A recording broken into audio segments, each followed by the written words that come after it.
Mes amis, mes camarades, merci à tous d'être là pour ce retour de conférence, retour qui va être court. Nous ne ferons que terminer la saison, donc cette semaine et la semaine prochaine. Mais ça me fait plaisir de voir des nouveaux visages, de retrouver également de vieux amis et d'enfin retrouver nos locaux. Et je tiens à remercier une nouvelle fois nos camarades de l'AF de nous avoir hébergés les 3 dernières conférences. Ils auront peut-être à le refaire dans le courant de l'année 2020 et 2022. Je ne l'espère pas, mais malheureusement, nous sommes en Macronie, donc toutes les craintes sont ouvertes. Et le pire n'est jamais certain, mais c'est quand même dans le pire qu'ils sont les meilleurs, vous en conviendrez. Donc au moins faisons-leur confiance pour ça. Et nos camarades nous ont été d'un soutien plus qu'inespéré, parce que, je le dis, j'appréhendais beaucoup la reprise, et je suis content de retrouver le Copé tel qu'on l'a toujours connu, avec des équipes, les visages familiers. Voilà. Ce petit aparté étant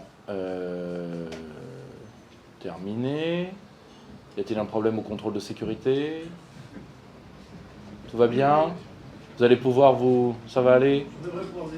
Bon, voilà.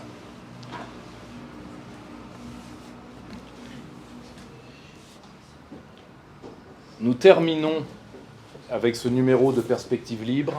Nous terminons la parenthèse décadence-renaissance que nous avons commencé au numéro dernier. Pour ceux qui connaissent la revue, vous voyez à peu près comment nous fonctionnons. Nous avons des numéros thématiques techniques. Le prochain sera sur la souveraineté numérique. Et de temps en temps, nous nous accordons une respiration sur sur la réflexion pure. Dans ce numéro, que je vous présente brièvement avant d'entrer dans le cœur du sujet, nous avons voulu croiser de vieux auteurs, malheureusement un peu oubliés du public français. Je pense à Leonardo Castellani, dont notre ami Eric Audouard a traduit un texte inédit pour nous. Et je pense à un penseur qui va nous occuper lors de notre prochaine année de séminaire, qui est Hilaire Belloc. Alors Hilaire Belloc, ça doit pas dire grand-chose à quelqu'un. C'est un des grands historiens et penseurs britanniques, et à mon avis, son binôme, lui, doit vous dire quelque chose si je vous dis Chesterton. Bon, voilà, c'est cette tendance-là. Et nous avons essayé de croiser avec de jeunes auteurs comme toujours, et nous avons rajouté des articles de fond qui sont la deuxième partie du dossier, qui sont en dehors du thème de la Renaissance. Je vous en cite quelques-uns. Sur la bataille de Montcornet, ça c'est de la camarade Dominique Lormier. Notre camarade Nicolas Klein sur le génie des langues à travers le cas espagnol. Une très belle étude de Vincent Couric pour en finir avec Pierre Bourdieu. Vincent Couric, vous le savez, pour ceux qui suivent la revue, est un de nos grands spécialistes des pensées alternatives et des pensées d'extrême gauche. Et il essaye de prendre dans chaque auteur d'extrême gauche les ponts les plus facilement utilisables pour nous. Parce qu'on peut toujours refuser tout en bloc. Ça, c'est facile. Pour l'instant, ça n'a pas mené une certaine droite à la victoire, c'est le moins qu'on puisse dire. Ça l'a mené sur les chemins de la fainéantise et de confondre la prise du pouvoir et le contrôle de la pompe à bière. Mais c'est encore ce qu'elle sait faire le mieux, elle l'a prouvé aux dernières régionales.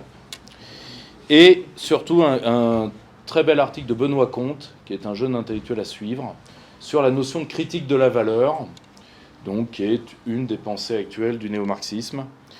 Et nous avons terminé par un dossier de sécurité intérieure par Jean-Baptiste Hubert et la traduction d'un article doctrinal de Mariana Mazzucato. Qui est Mariana Mazzucato? C'est l'une des grandes intellectuelles de la nouvelle école néo-chartaliste.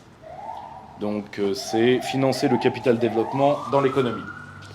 Maintenant que ce petit aparté est fait, que vous voyez à peu près le cadre,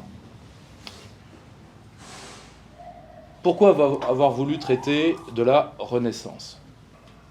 Parce que tout est foutu. On vous le dit tous les jours, je l'entends d'ailleurs d'une partie d'entre vous tous les jours, tout est foutu. Tout est foutu. Je vais vous donner un exemple que tout est foutu. Comme vous le savez, le milieu germano-pratin occidental se pâme qu'un artiste de Xème catégorie ait fait une œuvre invisible. Mais encore mieux, la semaine dernière, un artiste américain qui lui-même avait fait une œuvre invisible attaque le premier en plagiat. Donc, du vide ou du néant, qui gagnera le procès? Parfaite allégorie de l'Occident. Parfaite allégorie de l'Occident. Du vide ou du néant, qui gagnera la bataille finale? Comme disait Philippe Muret, nous gagnerons parce que nous sommes les plus morts.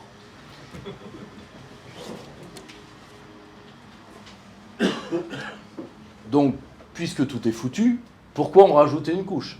Si ce n'est pour vendre une couche de papier, je vous l'accorde. Mais néanmoins, je suis pervers, mais pas à ce point-là. Je n'ai pas de perversité grave. Par exemple, je n'ai jamais eu ma carte à LR, par exemple. Ou autre.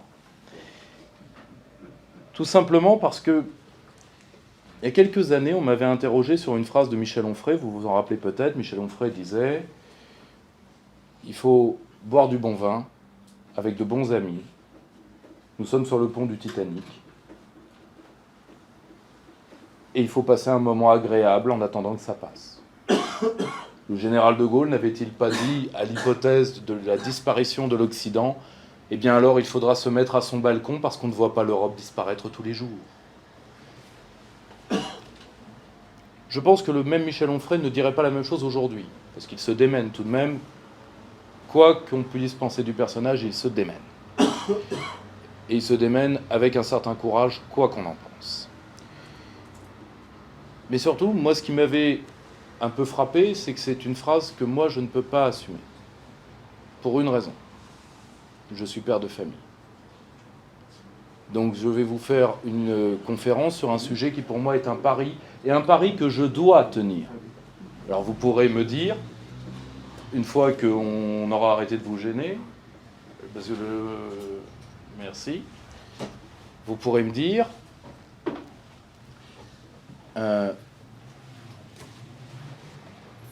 on pourrait se mettre dans une espèce de chambre neutre ou de chambre stérile de la pensée et raisonner, folâtrer dans nos pastels. Le problème, c'est que si la civilisation occidentale tombe, ces débris seront les barreaux de la prison de ma fille. Donc désolé de devoir entrer un tout petit peu dans une concrétude qui nuit au ciel des idées, je l'entends bien, mais malheureusement, comme disait le général de Gaulle à Winston Churchill, qui lui disait « Mais faites comme moi, de Gaulle, faites comme moi, pliez devant Roosevelt », de Gaulle avait répondu « Je suis trop pauvre, je ne puis. Je suis trop pauvre, je ne puis. » Je pense qu'on va passer vite sur le déclin de l'Occident, je pense que tout le monde est à peu près d'accord, nous sommes d'accord. Ou alors, certains d'entre vous pensent que Cyril Hanouna est le summum de la pensée depuis Léonard de Vinci. Si c'est le cas, je les invite à sortir, parce que de toute façon, c'est trop tard, on ne sera jamais d'accord. Et il y a deux manières de voir notre situation. Soit on la voit comme des gens que je qualifierais de spengleriens, c'est-à-dire... Alors il y a deux types pour moi de spengleriens. Il y a le spenglerien de droite ou d'extrême droite classique, c'est-à-dire qui est un entomologiste de la décadence et qui finalement aime bien se rouler dedans parce que c'est toujours sympathique de voir un corps en décomposition quand c'est pas le vôtre, évidemment. Et puis il y a le spenglerien moderne qui généralement est de gauche et qui lui est un moderne ricanant, et plus c'est décadent, plus ça le fait rire. Ce mouvement spenglerien est un mouvement de lamentation qui peut être scientifique, vous lisez le déclin de l'Occident, c'est quasiment de l'autopsie, qui peut être scientifique, qui est néanmoins stérile. Parce que vous vous dites, bon, la mort est là. Point. Vous avez ce mouvement-là, et puis vous en avez un autre, que j'emprunte à la tradition chrétienne. Pour ceux qui me connaissent, vous savez que je n'en suis pas. Mais je préfère à la rigueur voir ce qui nous arrive comme une épreuve. Parce que si on le voit différemment, je pense qu'on se condamne à baisser les bras à terme. Je vous citerai Khalil Gibran, « Nul ne peut atteindre l'aube sans passer par le chemin de la nuit ». L'avantage, c'est qu'au moins la nuit est tombée en Occident. On est d'accord. Bon. Vous me direz, renaître, d'accord. Mais ça ne se décrète pas. En effet, ça ne se décrète pas. Mais ce n'est pas parce que ça ne peut pas se décréter qu'il faut éviter de le souhaiter et d'en voir les conditions de possibilité. Parce que les premiers ferments de renaissance de l'Occident, c'est vous. Vous et des milliers d'autres. Je ne suis pas en train de vous mettre un poids civilisationnel. Pour moi, on utilise un peu trop le concept de civilisation aujourd'hui à mes yeux. Mais il y a beaucoup de gens de par le monde, et particulièrement dans les pays déclinants d'Europe occidentale et tout le reste de l'Occident, qui se posent des questions. Tout de même, nous ne sommes pas seuls, loin de là. Très loin de là. Nos adversaires n'auraient pas aussi peur si nous étions seuls. À une époque où il n'y avait que les plus courageux dans le mouvement souverainiste, nous avons deux de ces grands soldats dans cette salle ce soir. Le mouvement souverainiste ne faisait pas peur. Aujourd'hui, nos adversaires ont peur. Et la peur les rend violents. Et comme leur niveau intellectuel a lourdement baissé depuis que j'ai commencé, ils n'ont plus uniquement la violence des lâches, qui est déjà une violence terrible, ils ont la violence du bête et méchant. Aussi appelé,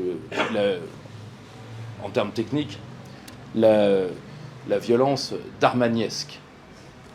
Donc vous voyez, ou de Joe Dalton si vous voulez, mais ce n'est jamais qu'un cousinage. Or,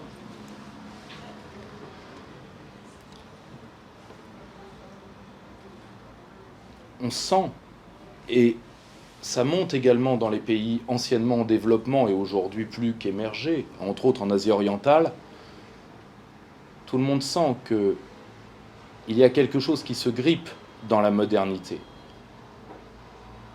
et qui nous amène à des chemins que finalement personne ne veut. Quand on me dit que les populations, par exemple, d'Asie orientale ne sont intéressées que par le matérialisme le plus échevelé, ce qui est vrai pour une partie d'entre elles. Néanmoins, quand je rentre dans des pays où j'ai des amis et parfois de la famille, dans ces contrées, je vois des gens qui sont outrés par ce qu'ils voient de l'Occident, en termes de dégénérescence. Néanmoins, ce qui veut dire quand même que tout le monde n'est pas prêt à tout accepter. La question, c'est pourquoi nous reculons. Pourquoi nous acceptons aujourd'hui ce que nous refusions hier et que nous accepterons demain, ce que nous jugeons impensable aujourd'hui.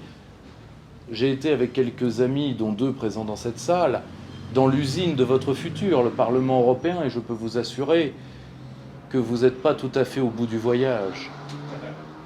Parce que ce qu'on vous propose aujourd'hui en termes de gamme de possibilités de vie, le Parlement européen a des projets pour vous, l'Europe a des projets pour vous, et attendez-vous à avoir de l'inclusivité et de la diversité dans votre vie, ça va envoyer du rêve. Ce qui est drôle d'ailleurs, parce qu'une civilisation mourante fait toujours ça. Elle prend des notions qui n'ont pas de sens, et elle vous savez, c'est la fameuse phrase « à qui n'a qu'un marteau, le monde entier est un clou ». Et elle les enfonce. Une partie de la scolastique médiévale, qui ne pouvait pas répondre aux questions du temps, répétait. Aujourd'hui, même chose. Diversité, inclusivité, diversité, inclusivité, diversité, inclusivité, droits de l'homme.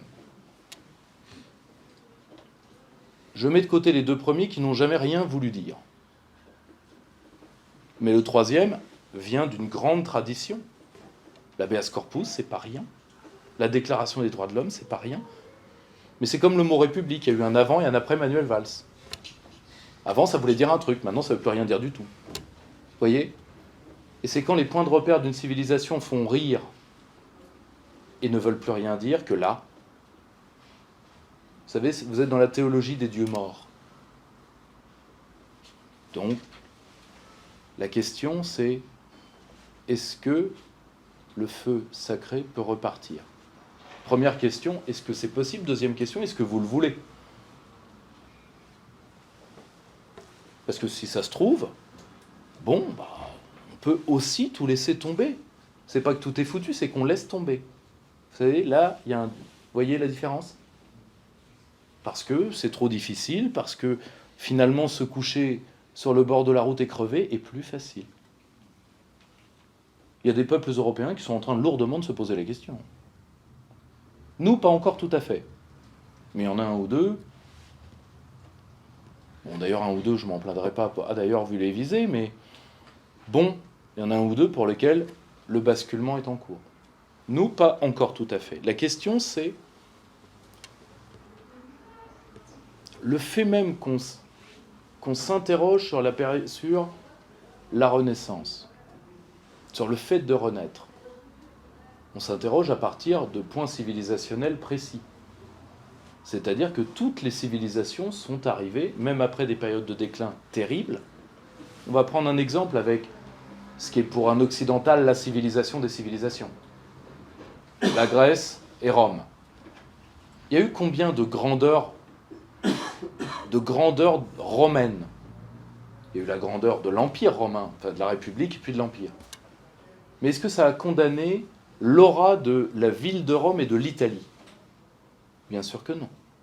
Il y a eu au moins 3 renaissances italiennes après, dont une qui n'est pas encore si lointaine, de périodes de grandes expansions d'un génie national. Vous voyez? Et pourtant, ce sont des gens qui ont dû regravir après l'effondrement de la romanité. Vous voyez? Et si vous voyez les grandes civilisations, on va prendre deux peuples de gloires achevées et de catastrophes exemplaires. Les Français et les Russes. La civilisation russe a failli disparaître combien de fois? La dernière fois qu'elle a failli disparaître, c'était il y a 25 ans.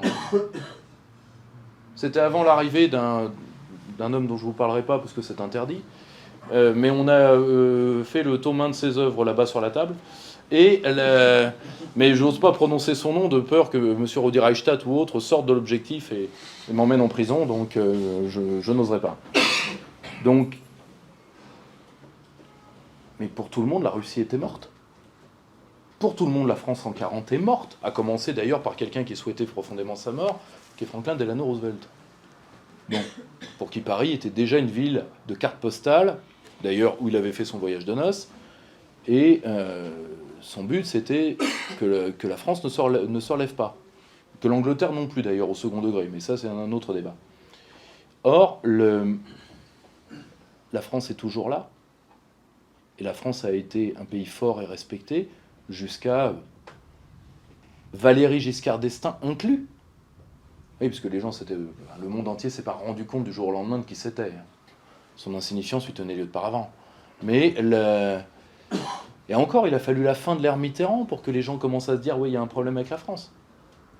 Ensuite, nous avons eu la grande dormition chiracienne, ce qu'on pourrait appeler l'EHPAD sympa, puisque Chirac était sympa. Et ensuite, avec le nain magyar, le gros de Tulle et le poudré d'Amiens, oui, là, pour le coup, on entre dans le dur. Je vous l'accorde bien volontiers. Mais finalement, c'est très récent. C'est très récent. Vous voyez? À travers ces exemples, je vous illustre déjà une position qui est antinomique avec ce que, à mon sens, nous devrions faire, qui est la position de certaines personnes qui se plongent dans des traditions qu'ils estiment primordiales et qui sont en réalité des forgeries faites au XIXe siècle, et qui pensent qu'en fait tout est foutu depuis toujours.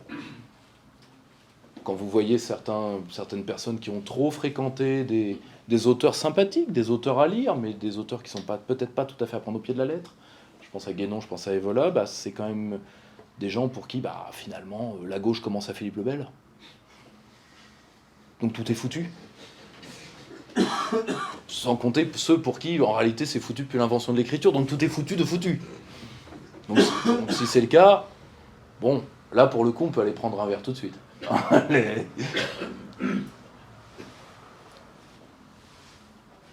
Je ne dis pas qu'il ne faut pas avoir un sens eschatologique, pour ceux d'ailleurs qui en ont besoin, de la déchéance de ce qui nous est de notre lignée.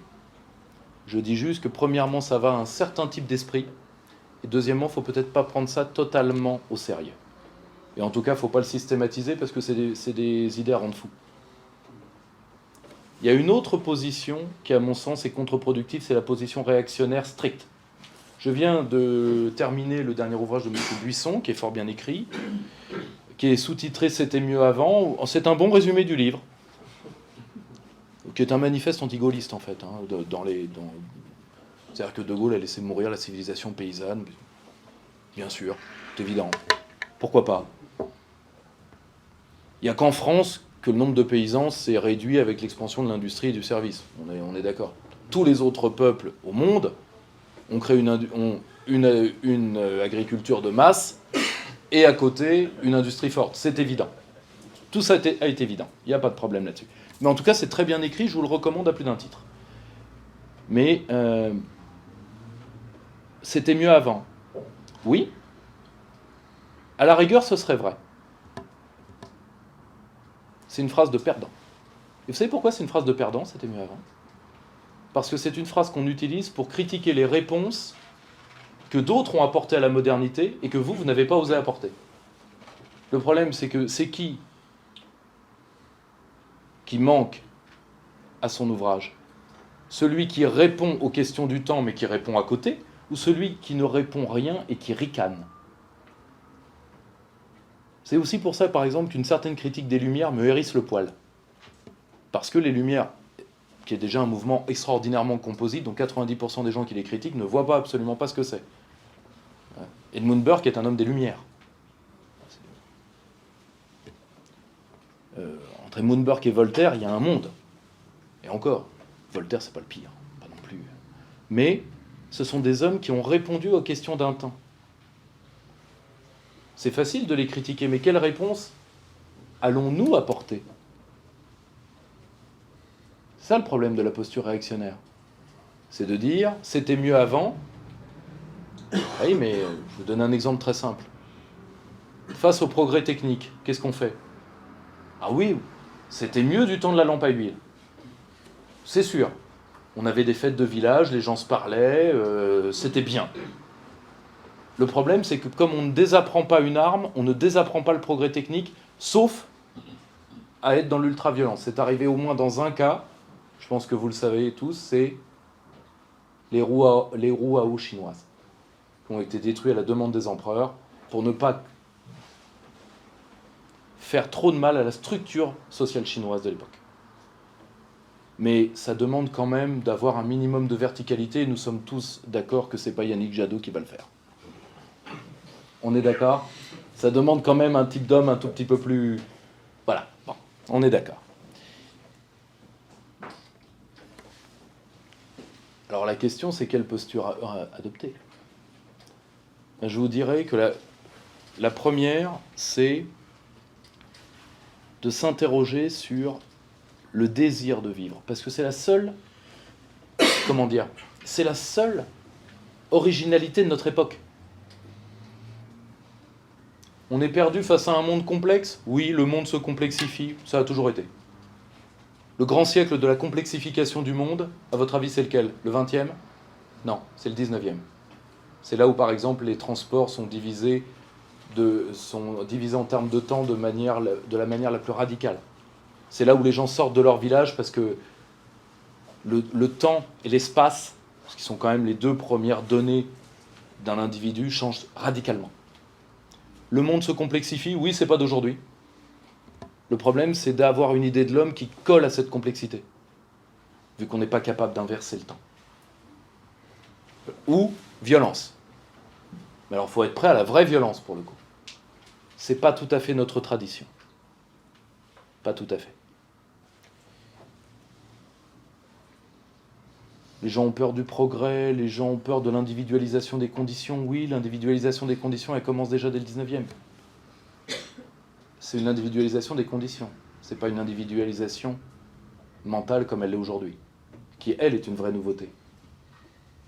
Et qui est à la fois source, conséquence, justement, du problème que nous avons à vouloir vivre. Ça, c'est la vraie nouveauté. Alors vous me direz, dans des micro-sociologies, je pense à certaines sectes gnostiques et autres, ça a déjà eu lieu. Le problème, c'est que pour qui connaît ces histoires-là, ces micro-sociologies, qui sont quand même des micro-sociologies sectaires, avouons-le, ont eu un processus écologique tout à fait clair, c'est qu'elles se sont généralement auto-terminées.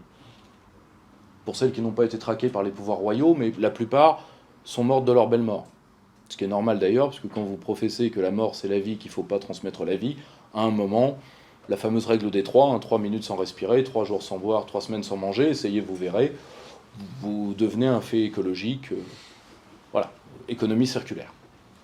Donc, on n'a jamais vu ça sur des populations entières. Jamais. Pour une raison, c'est que nous arrivons au bout d'un système qui, au bout d'un système qui a fait croire à l'individu qu'il portait le poids de toute sa vie. Ce qui est atroce si vous y réfléchissez. Jusqu'aux années, mettons, 70-80, vous aviez toute une sorte de matelas psychologique qui vous était antérieur. La culture, la nation, la famille, etc., ça faisait quand même des individus qui avaient, tout simplement, pour ceux qui ont fait, entre autres, des sports de contact, qui avaient un plastron. Maintenant, on frappe à nu. Même des individus forts s'effondrent. Alors en plus, quand vous leur professez la faiblesse, et quand la faiblesse est récompensée, bon, là, c'est tout chousse pour les hommes d'après les hommes. Et ces hommes-là, vous les connaissez. Aujourd'hui, ils vous dirigent. Et oui, malheureusement. Donc, vous me direz, qu'est-ce qui a cloché dans le désir occidental ? Ça, c'est un sujet en soi. Vous connaissez la réponse de Michel Clouscar, hein, réduction du désir à l'envie et de l'envie à l'acte d'achat. C'est une des réponses. Il n'y a pas que celle-là. Mais nous avons, et ça c'est vrai, nous avons, en le libérant, nous avons abêti la catégorie du désir de manière terrible.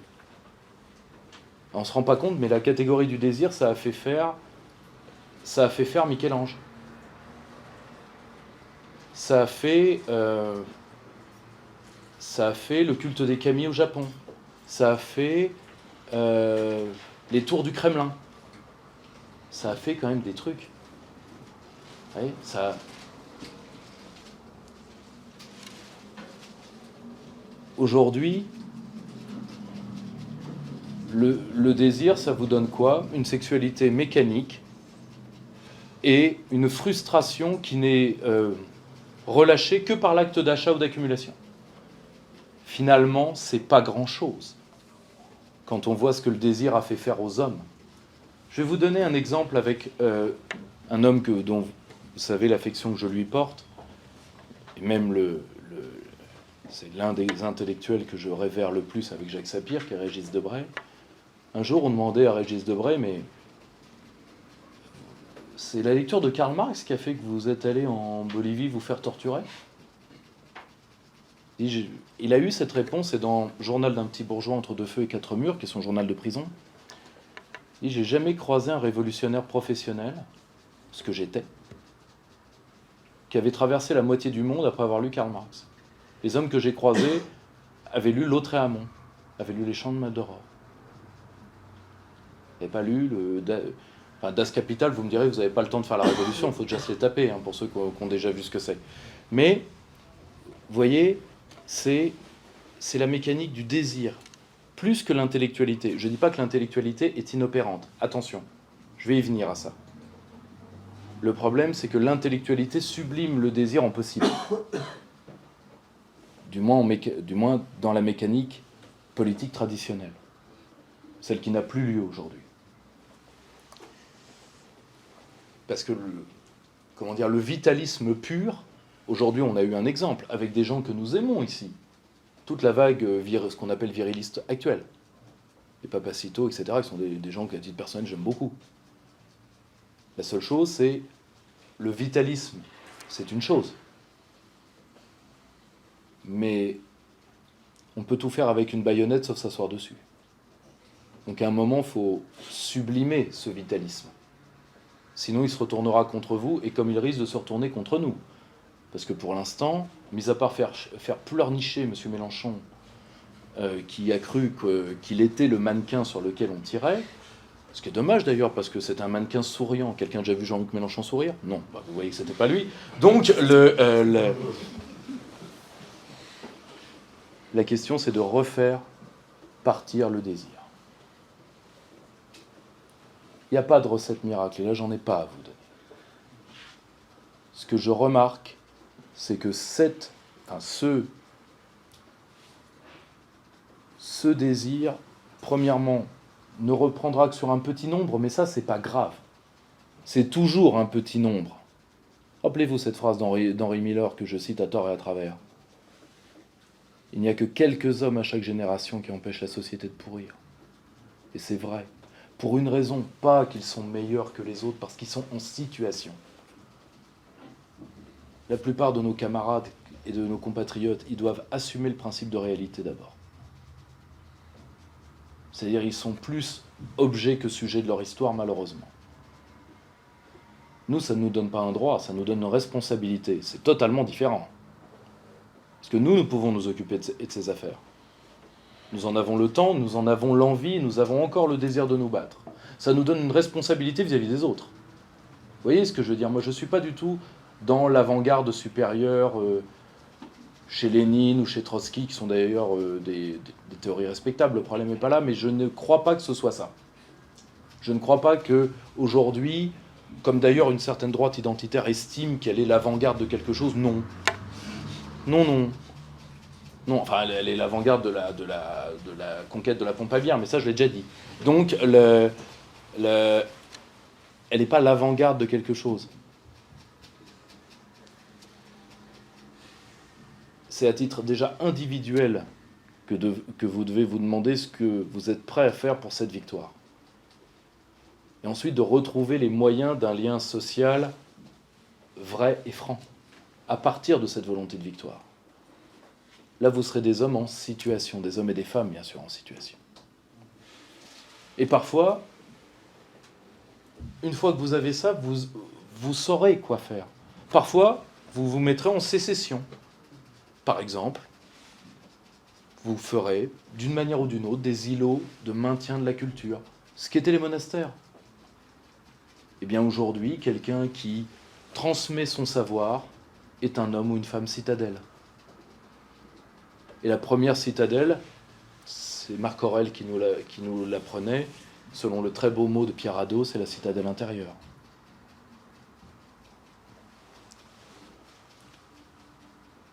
Et une fois que cette minorité, que le désenchantement et la démoralisation ne touchera plus, sera une minorité désirante. Après, vous allez avoir une floraison, parce qu'il n'y aura pas que cette minorité-là. Il y a aussi des gens qui ne sont pas décadentistes à tous les étages de la société. Je vais vous donner un exemple.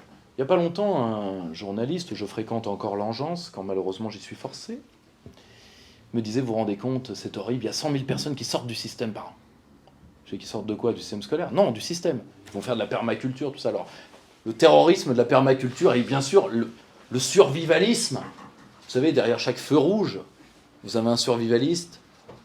Voilà, et après, vous vous rendez compte la menace pour la société macronienne, qui est une société pénétrée d'humanisme et de questions importantes. Est-ce que les suricates sont d'extrême droite ou pas, par exemple? Bon. Qu'est-ce que des gens qui font de la permaculture vous inquiètent tant que ça? Oui, mais vous vous rendez compte, c'est pas où ils sont, c'est pas ce qu'ils font. Bah si, ils font de la permaculture. Oui, mais pourquoi? Dans la Startup Nation, pourquoi retourner vers les carottes? Alors il n'est pas allé jusqu'à me demander si les carottes aussi étaient d'extrême droite, parce qu'à la fin, il va falloir qu'on se demande qu'est-ce qui ne l'est pas. Bon. Et ces gens-là aussi veulent sortir d'un système déviant. Vous voyez, il y a des tas de manières d'en sortir. Et nous devons comprendre toutes ces manières d'en sortir pour rebâtir un projet collectif. Et ça, c'est la deuxième étape. Et là, je les dirais avec les mots d'un homme sympathique, qui était le président Mao, que sans fleurs s'épanouissent, que sans école rivalisent. Vous voyez ? Parce qu'il y aura beaucoup de manières de vouloir renaître. C'est là où ça ne se décrète pas. La seule chose, c'est que de minorité vitaliste à minorité vitaliste, le fait de vouloir vivre devient en soi une catégorie politique. Vous me direz, ça montre la déchéance qui est la nôtre. C'est vrai. Mais ça, en France, c'est possible. Dans d'autres pays, ça ne se fera pas. Et ça prouve que pour certains, c'est déjà fini. Nous, pas encore.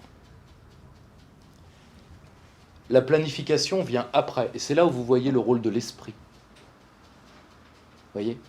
L'intelligence n'est jamais superflue. Ce que je voudrais... Et au moment où il y a un anti-intellectualisme, de droite et de gauche d'ailleurs, qui monte, je trouve, de manière irraisonnée, je préfère le rappeler. L'intelligence n'est jamais superflue.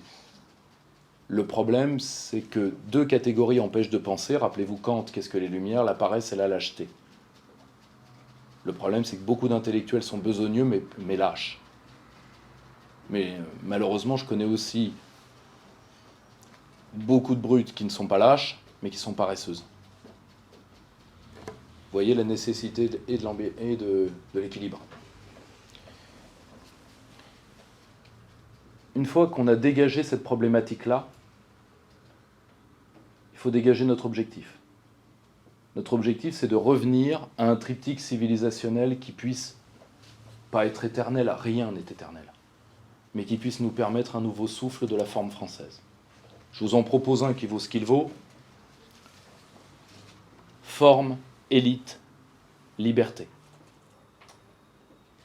La constitution d'une nouvelle élite permettra de redéfinir une forme française. Cette forme française vit de sa propre liberté, à tous les étages et dans tous les sens du terme. J'ai des camarades qui se battent au moins tous les samedis pour la liberté et je pense qu'ils comprennent ce que je veux dire. Et l'élite est tenue par cette forme et par cette liberté tout simplement pour sa propre autoconservation. Ça ne durera qu'un temps. Mais nous avons besoin d'un coup de pied au fond de la piscine. Je ne vous fais pas encore de plan sur la comète avec le type de régime, etc. On n'en est malheureusement pas là. Là, on se demande juste si on va sortir de l'abattoir. Parce qu'à titre personnel, j'estime que c'est un abattoir. Moi, je n'ai pas envie qu'on dise à ma fille qu'un être humain qui aura exprimé toute son humanité sera quelqu'un capable de réciter 47 nuances de genre. Non. Non, non et non. Point. Et pour qui la liberté politique n'existant plus, la seule liberté qui lui restera sera de forcer le regard des autres à entrer dans sa psychanalyse. C'est-à-dire, non, je suis un grille-pain. Et je vous collerai un procès si vous osez dire le contraire. Vous comprenez ? J'avais fait une vidéo il n'y a pas longtemps sur l'inversion de la psychiatrie punitive. Peut-être certains d'entre vous l'ont vu. Avant, on vous mettait dans des asiles, maintenant on vous fait garder par des fous. Ce qui est un modèle de psychiatrie punitive beaucoup plus efficace. Là encore, les soviétiques n'ont rien compris. L'Occident moderne a tout pigé. Nous, on a l'asile climatisé et à ciel ouvert. Que demande le peuple ?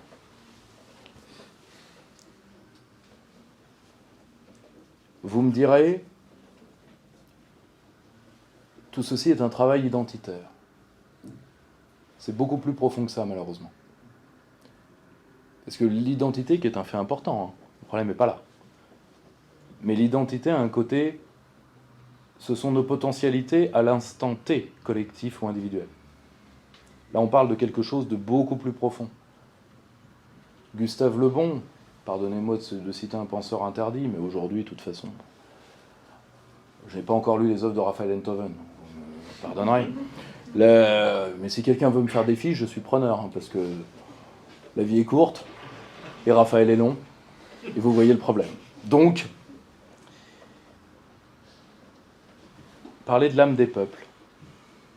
François Schenck est un homme pour qui j'ai à la fois de l'admiration et de la tendresse. Définissait l'âme comme l'alliance du désir de vie et de la force d'être. C'est pour ça qu'on parle de force d'âme. Et c'est cette âme des peuples qu'il faut aujourd'hui essayer de caresser, de refaire vivre. On me dira, c'est peut-être un astre mort, peut-être, mais comme je vous l'ai dit, moi je fais un pari, parce que je n'ai pas le choix. Je n'ai pas le choix. Et je ne pense pas que beaucoup d'entre vous aient le choix non plus. Donc,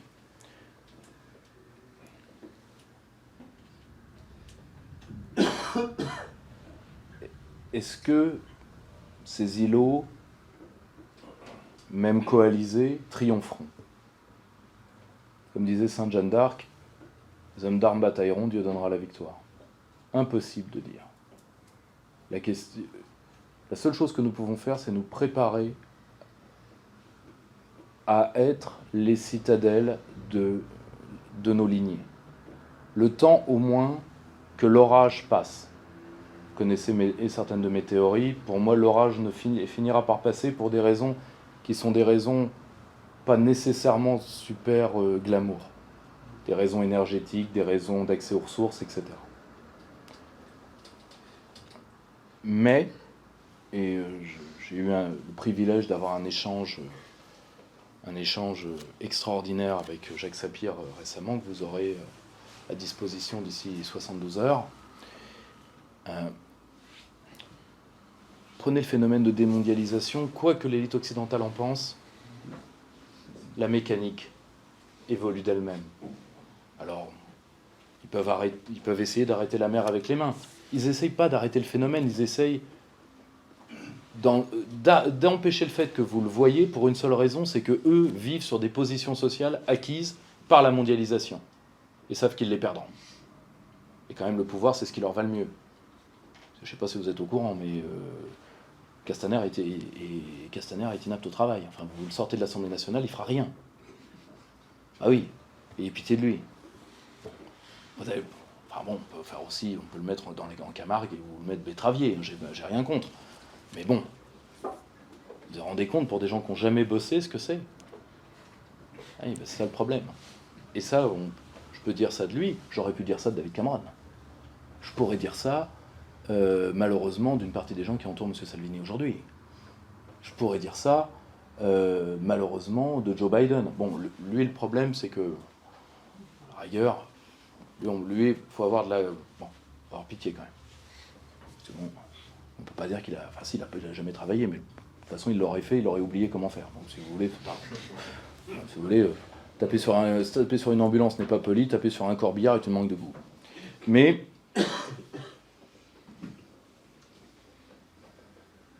ça va pas être glamour, c'est vrai. Mais c'est là où il faut désir de vivre, force d'être. Il faut faire le pari que ça en vaut le coup. Et c'est d'ailleurs le duo qui a fait l'Occident, sur lequel je vais terminer. Le désir et la foi. C'est ce qui a fait de nos peuples ce qu'ils sont. Question, sommes-nous capables de désirer? Sommes-nous capables d'avoir foi en un sceau invincible? Sommes-nous capables de renoncer à la raison calculante qui active notre instinct de conservation lâche? C'est-à-dire tout est foutu, donc il faut faire comme tout petit animal une fois que tout est foutu, c'est-à-dire se mettre dans un coin et faire en sorte de ne plus bouger pour que le danger passe sans vous voir. C'est pour ça d'ailleurs, de cette raison calculante, dont on a tiré la redéfinition de tous les liens sociaux. Je pense que vous avez tous entendu parler de la généralisation en Europe de plus en plus ce qu'on appelle les contrats nuptiaux, contrats sexuels, c'est-à-dire où même la relation interindividuelle va être sous la raison calculante, le droit de propriété et le système co-avantage. C'est-à-dire que la spontanéité humaine va disparaître. Pourquoi ? Désir et foi. Les deux choses qui font peur aux hommes d'aujourd'hui. La preuve, vous l'avez tous vécu. Quand vous dites que vous croyez à quelque chose, vous avez des gens qui vous regardent, qui sont à deux doigts d'appeler Sainte-Anne. Heureusement, ils ne connaissent pas le numéro. Mais ça vous est déjà arrivé, oui ou non ? Alors, il n'y a qu'à moi. Je suis sûr que oui. Évidemment. Évidemment.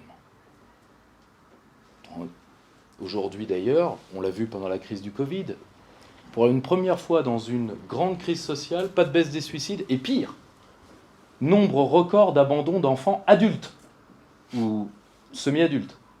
C'est-à-dire que vous avez des boomers qui, devant un gamin de 16 ans, prennent les clés, se cassent.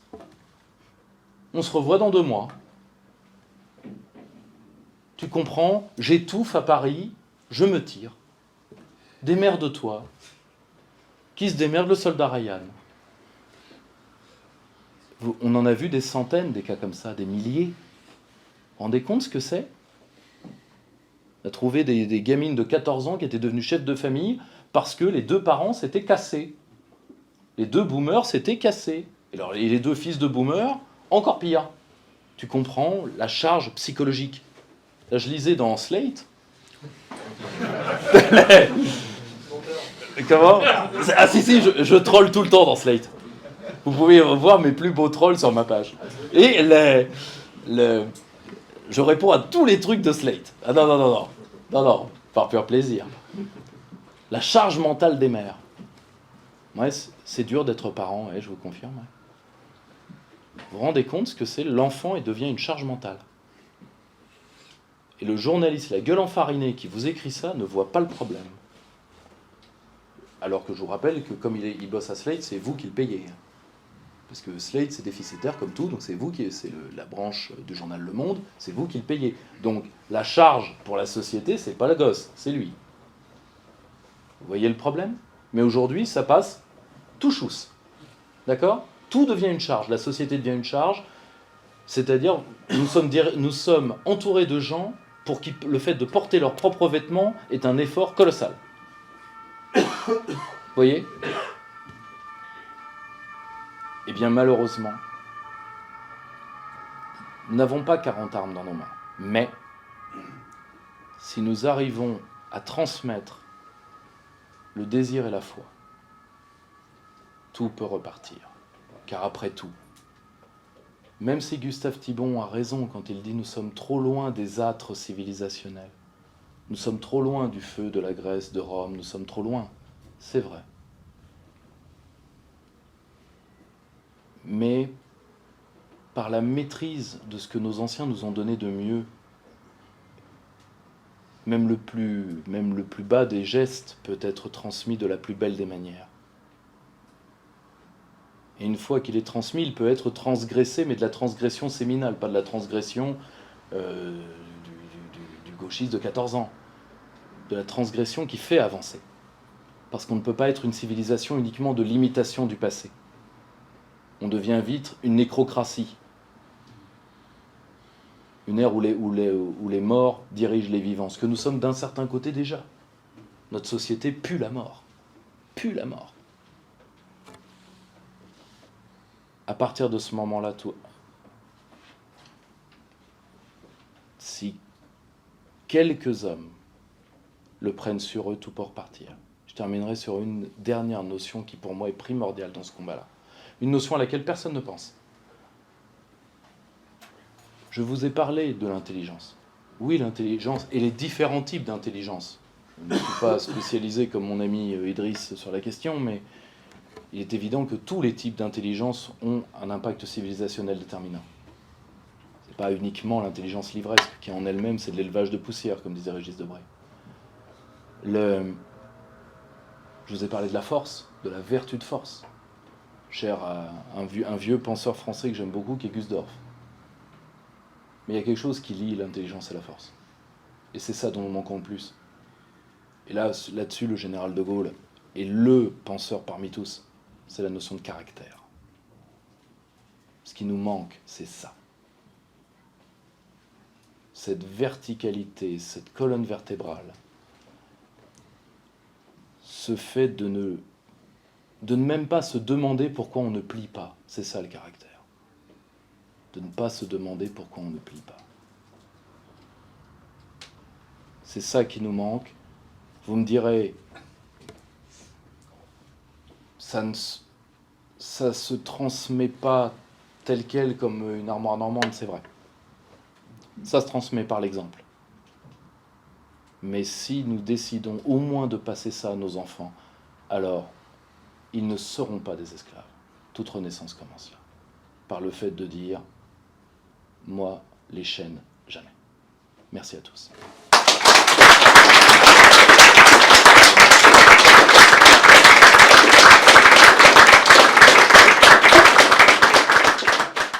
Chers camarades, si tu veux plus de contenu, de réinformation, d'éducation populaire et de formation intellectuelle, n'hésite pas à faire un don sur notre page Tipeee.